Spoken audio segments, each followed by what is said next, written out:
Hi everybody, welcome to this short informational video on the topic of domestic violence and how to keep yourself and your family safe. All of us experience conflict in our relationships. This is a normal part of life. Domestic violence, however, is not an argument once in a while, but is a continuous pattern of abusive behavior. Domestic violence is any threatening, controlling, dominating, or violent behavior within a relationship that causes the victim to feel afraid. While it's most often hidden out of sight, domestic violence is a huge problem in Australia, and there are lots of commonly held beliefs about domestic violence that simply aren't true. Busting these myths and educating people about domestic violence is an important part of preventing this crime. Only when we as a community understand domestic violence properly can we hope to stamp it out. Myth number 1. Domestic violence is rare and doesn't affect many people. Fact. For a long time, domestic violence has been swept under the rug and underreported, but it is a big problem in Australia. On average, 1 in 5 Australian women and 1 in 12 Australian men have experienced domestic violence. On average, 1 Australian woman is killed every week and 1 man every month by a current or former abusive partner.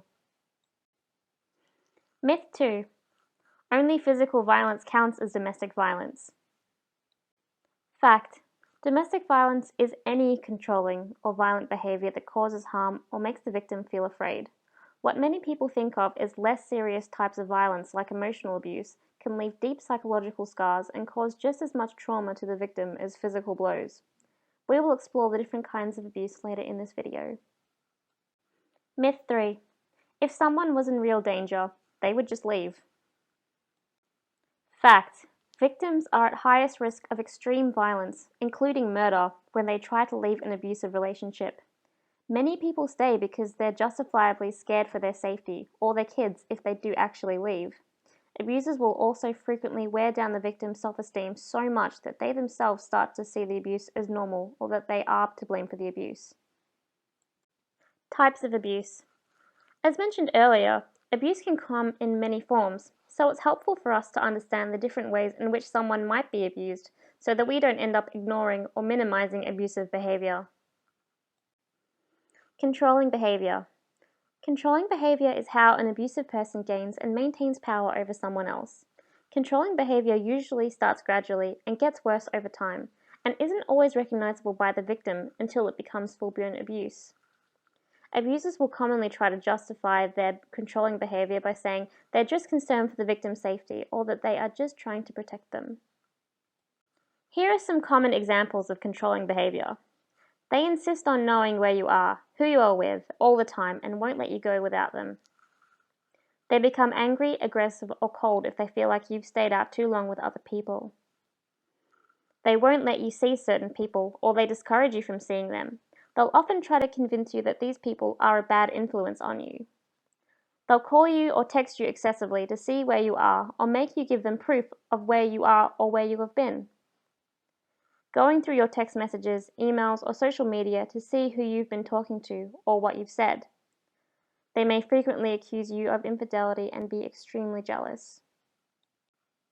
Emotional abuse.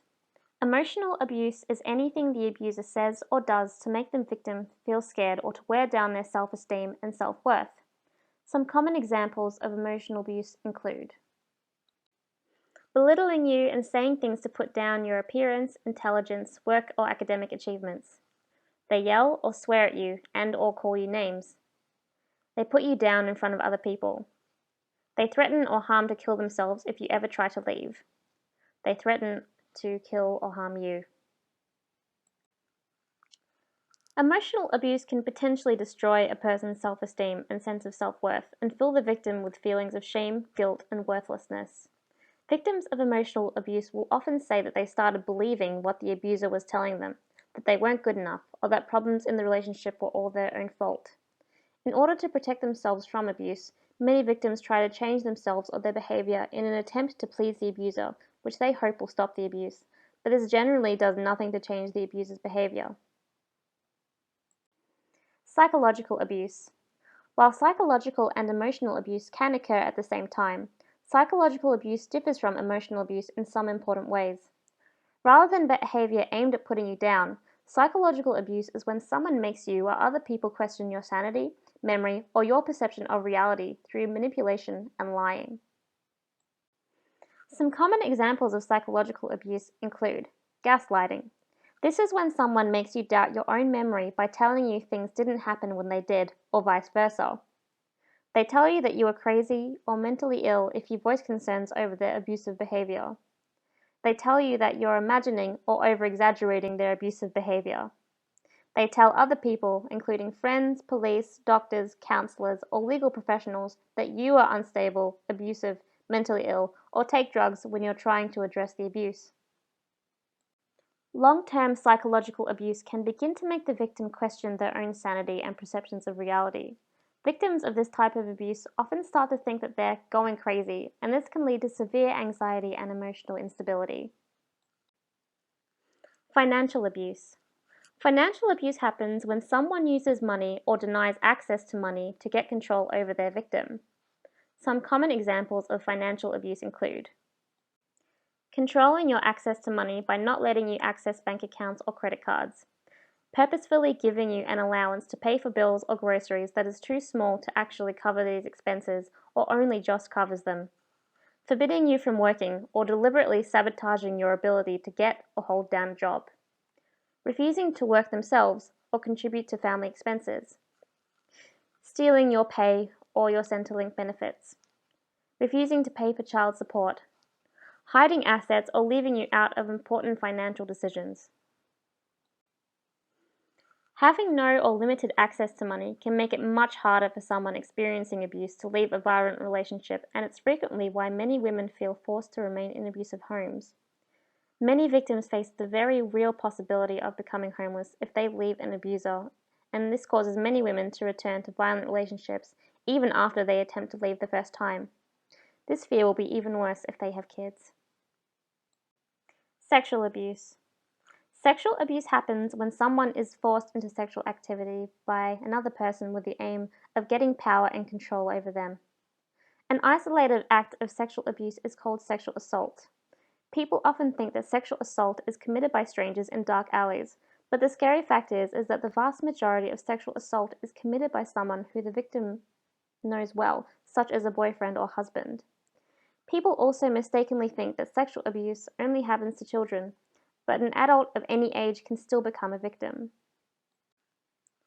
Some common examples of sexual abuse include rape, or any sexual activity with someone who has not given their consent.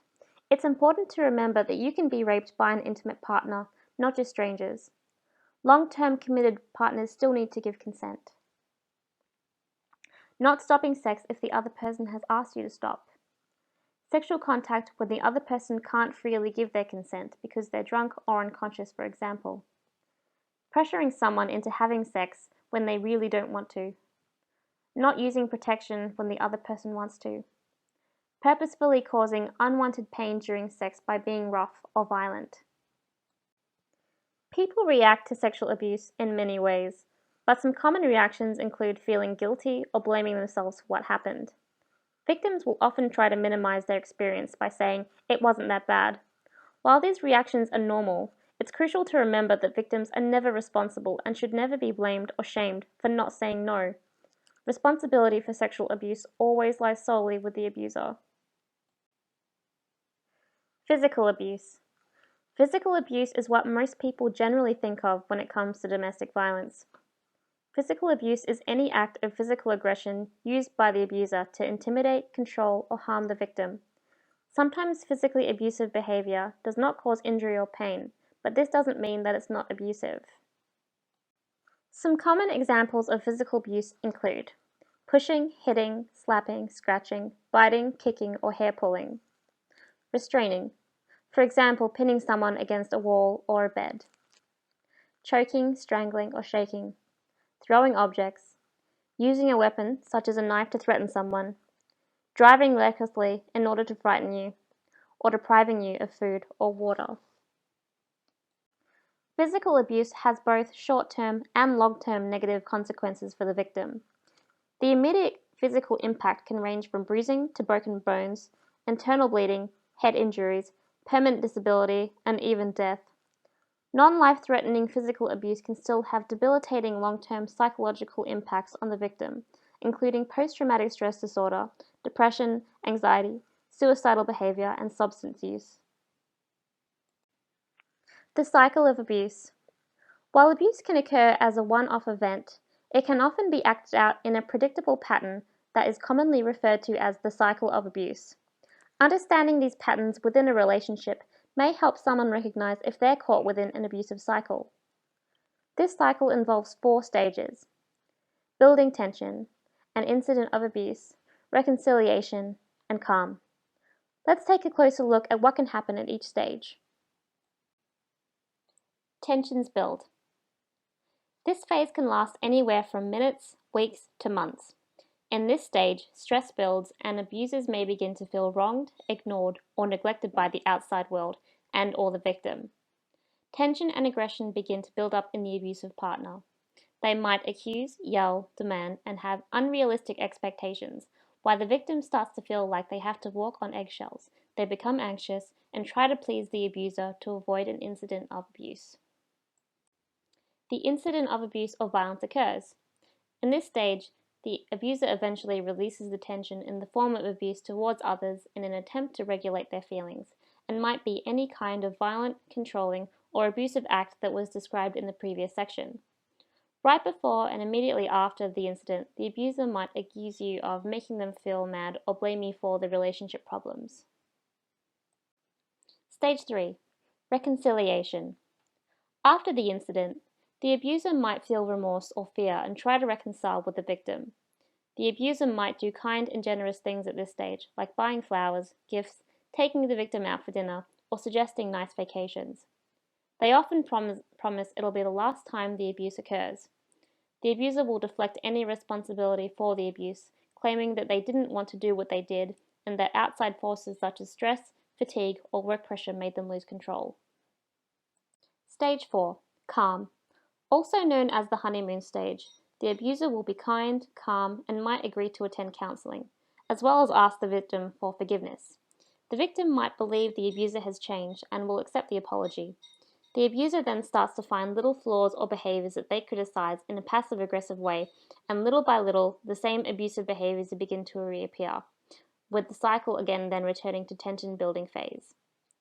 It's important to remember that not all abusive relationships will follow this pattern, and that abusive patterns can sometimes be subtle and hard to miss, or there may even be no predictable pattern at all. Whatever the pattern, it's important to recognize if it is abusive and know how to keep yourself safe. Safety plans. Whether you want to stay in the relationship or leave, understand that you are the best judge of your own safety and that no one else should pressure you to either leave or stay in the relationship. Exploring safety options, creating safety plans, and putting in place safety measures will help you to reduce the risk of harm to yourself or your kids no matter if you decide to stay or leave. The tips on the following slides can help you make your own safety plan, or you can receive free support in creating safety plans by calling the phone numbers listed on the resource section of this video. So if you're staying, think about what you can do to keep yourself and your children safe, especially when you feel like the violence might be escalating. Talk to your neighbors that you know and trust. Ask them to call 000 if they hear violence or abuse. Contact a trusted family friends and set up a code word that you can text them in case you need them to call 000 on your behalf. Plan and practice your escape route from the house with your kids if you have any. Don't plan to run to areas where you can become trapped. Identify areas free from weapons. The most dangerous rooms in your house are the bathroom, kitchen, and garage. Teach your kids that it's their job to stay safe, not to rescue you. Teach your children how to call 000. If your kids are old enough, practice a safe word or sentence with them. Let them know how to get ready and leave the house if you say this word. If you have to run, plan how you would do it. Know the location of your nearest police station, friend, or relative and go there if you need to. If you're planning to leave, the time just before and just after leaving a violent home can be very dangerous and is often when a victim's risk of being killed by their partner is the highest. When it comes time to leave, make a believable excuse to leave the house, or leave while the abusive person isn't at home. Consider buying and hiding a cheap prepaid phone with credit that you can use to communicate with other people if you're worried about the abuser reading your text messages or checking your call history when making plans to leave. Only tell trusted people that you're planning to leave and where you are planning to go. Turn off location settings on your mobile phone and any other technology that you're taking with you. If the abuser had access to your technology, consider leaving these things behind. Hide a bag with clothes, medication, keys, and other important items that you can grab easily, or else leave the bag with someone that you trust. Make copies or take photos of important documents like your passport, driver's license, Medicare card, deeds to your house, and any other important financial records you think that you need. If you have kids, take clothes for them, important documents such as birth certificates and medication, bottles and nappies, and some of their favorite toys. The first period after leaving a violent home is also very dangerous, and many abusers will become angry and aggressive and try to retaliate by hurting you or your kids. So consider getting an intervention order if you don't already have one. Try to change your routine so that the abuser can't easily find you. This might leave leaving home or work at different hours, shopping in different places, or driving instead of catching public transport. Replace any technology that the abusive person set up, registered, or had access to, including smartphones, tablets, and laptops. Block the abusive person on all forms of social media. Change the password of your online accounts, including social media, email, banking accounts, MyGov, and eTag accounts if you have a car. And finally, redirect your mail to a safe location. Abusive behavior flourishes when the abuser makes the victim feel like they're completely powerless, alone, and that they can't turn to anyone for help. Remember, if you're experiencing abuse, it's not your fault and nothing to be ashamed of or try to hide. You don't have to go through it alone. These free resources are available to anyone experiencing domestic violence and need advice or assistance in keeping themselves and their family safe. DV Connect Women's Line, 1-800-811-811. This is Queensland's dedicated 24-hour crisis response telephone helpline for domestic violence.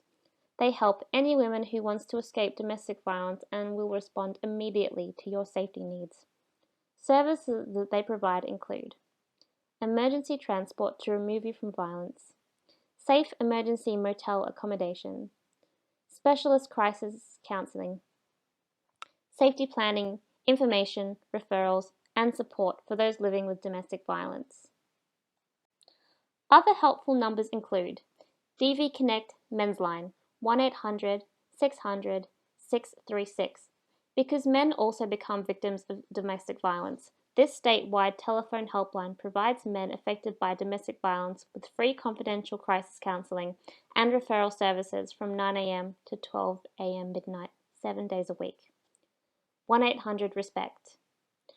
1-800-RESPECT is a national service that provides confidential information, counselling, and support to people impacted by sexual assault and domestic violence, and it is available 24 hours, 7 days a week. Remember, if you and your children are in immediate danger, please call 000. Thank you for watching this video and making the commitment to understanding and hopefully ending the cycle of domestic violence. We hope that this video has provided you with some new knowledge and skills that will help you or someone you know and care about to keep themselves safe in their relationship. If you thought that this video was helpful, please give it a thumbs up or leave us a comment in the comment section below.